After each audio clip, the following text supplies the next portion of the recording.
So, my brother and I popped that baby into the PS2 and we sat as we watched the Rockstar logo be sprayed on the CRT TV.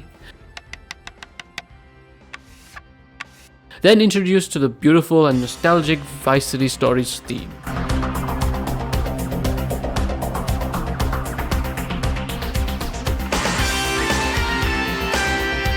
When we watched the truck drive into the military base as we heard I Wanna Know What Love Is by Foreigner, we were then introduced to the game's main character, Vic Vance. Now, we didn't play Vice City either, so we hadn't any knowledge on Lance or Tommy, so we were completely new to the neon world of Vice City. While playing the first mission, I remember clearly several years back telling my brother to jump into the water in Liberty City Stories, and we all know what happened. Implied he did. He drove to the nearest mass of water and jumped into it, with the expectation in both our minds that Tony will swim, only for him to disappoint us by drowning.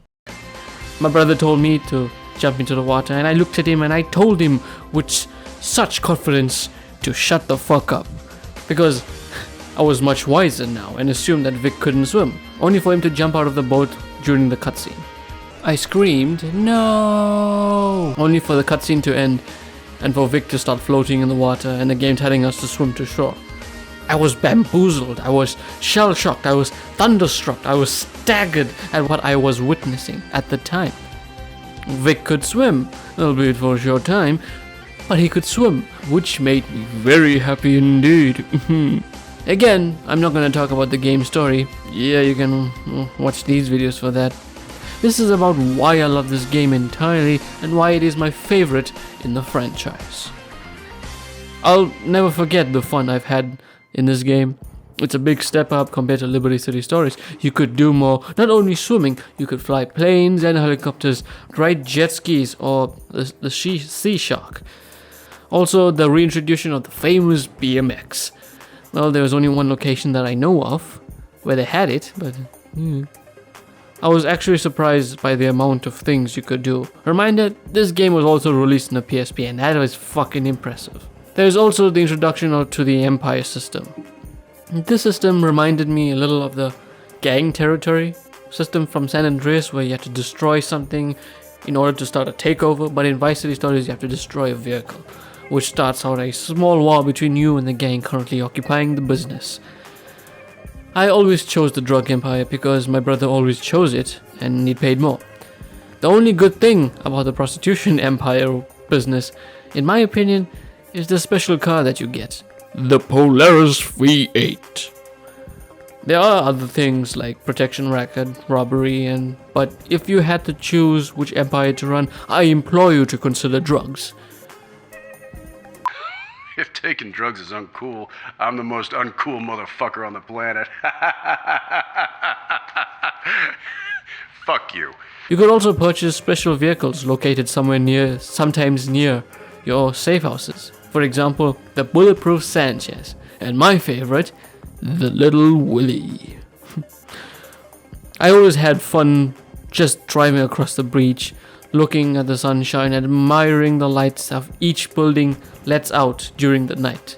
This game was absolutely beautiful and I remember that I would always mess around with cheats in this game, like in Liberty City Stories, but only fight with the police. I remembered the health cheat by heart as well as the armor cheat, just to prolong my battle with the cops. And the army, of course. And of course, you know which weapon set I used. Come on, everybody, say it with me. Weapon set 3.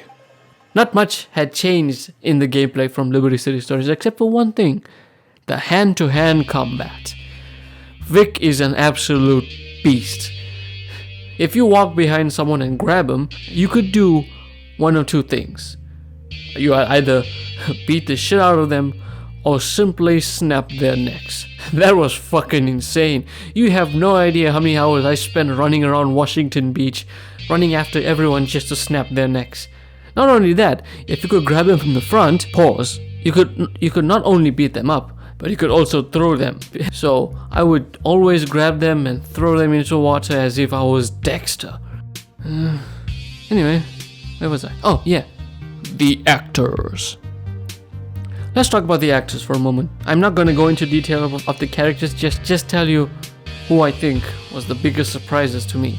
I never knew at the time that many of these actors were also in the Vice City game. So take it easy on me, okay? I didn't realize how many famous actors had voiced certain characters in this game.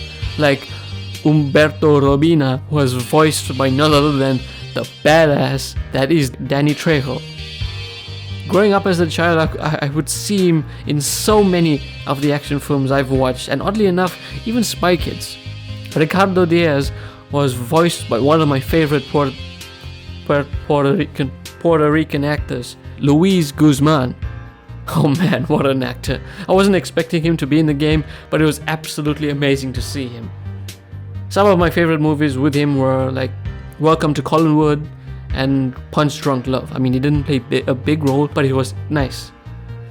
Freaking Gary fucking Busey was in this game as Full Cassidy. I only know him for the movie Point Break with Keanu Reeves, but his name alone is just so memorable. Let's not forget his appearance in the Hitman game. The following audio was captured as he fled the set. You'll never find me. I have the power of invisibility. And the biggest surprise to me was Phil Collins of all people. He obviously played himself, but it was surreal just seeing him there, and he was part of one of my favorite missions, which I'll talk about next. Kill Phil Part 1 and In the Air Tonight. These missions were crazy. First, you have to kill all these hitmen who are trying to assassinate Phil Collins, as well as disarm some bombs before his rehearsal. The next mission, while the concert is going on, you have to stop these gangsters from sabotaging the lighting rig in an attempt to kill him. All this is happening while you're fighting all these gangsters off during a live performance of In the Air Tonight.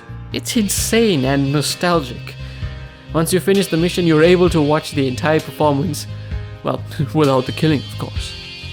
Second favorite mission is Domo Arigato Domestabato. This isn't everyone's favorite mission, but I quite enjoyed the randomness of it. You take control of this robot to destroy Armando Diaz's safe. It gets tedious because you have to do some chores, but I had fun with this mission. The robot reminded me of that one robot from Rocky. We know which one I'm talking about. The one that goes, "Happy birthday party." Anyway. And of course, both Over the Top and Last Stand. These are the final two missions of the game. The first mission, you have to break into the military base that kicked you out and steal a Hunter military helicopter. With the help of Full Cassidy, of course. The second mission, you have to take said helicopter and shoot at the building to get revenge on the Mendes brothers. Eventually you meet Jerry Martinez and you know the rest. One more thing, I absolutely hate the mission Boomshine Blowout. The forklift is fucking slow as shit, and it's quite annoying when you fail continuously. And it's that time of the video where we talk about what everyone else does whenever Grand Theft Auto is mentioned. The music. Like in Liberty City Stories, I never listened to every radio station, but realized I missed a lot of songs, like Blue Monday by New Order and Don't Go by Yazoo in Wave 103, Gloria by Laura Branigan, and Human Touch by Rick Springfield in Flash FM. It's Like That by Run DMC in Fresh FM. If you are a Dexter fan, I Like It by Pete El Conde Rodriguez in Espantoso. Weekend by Class Action in Paradise FM. If you're interested, there is a different version in San Andreas. Just, saying. Sexual Healing by Marvin Gaye and Fantasy by Earth, Wind and Fire. And Everybody Loves the Sunshine by Roy Ayers Ubiquity on VCFL. How the fuck did I miss these? But there have been two radio stations that are a must listen to. Other stations are for man-eaters. We only eat one thing. Lewds. From the top of the Vulture Building. This is V-Rock. This station is filled with my favorite songs in any Grand Theft Auto title. It's something you listen to while causing damage to the VCPD, and it's something to listen to while you drive your car to its limits, as well as drive it recklessly just because you can. Holy shit, dudes. Songs like Holy Diver by Dio, Lick It Up by Kiss, Balls to the Walls by Accept, Rock You Like a Hurricane by Scorpions, and Stranglehold by Ted Nugent, plus many more for you metal and post-traditional metalheads. Woo-wee! We rock, bitches! This ain't your granny station. I'm sorry. I think there's something terribly wrong with me today. I think I need to wind down. And what better way than... You and Emotion 98.3 together forever. This is Emotion. This station is filled with the music that's there during the hardest times in your life, during the best times in your life, during the moments where you can take a drive in a quiet road, during the night, or if you just want to cry in the shower as loud as you can because you're afraid of what the occupants in your home might say, so you use the rush of water hitting the floor as a disguise for sadness. Anyway, the station had some greats and will stay stuck in my mind for as long as I can feel things.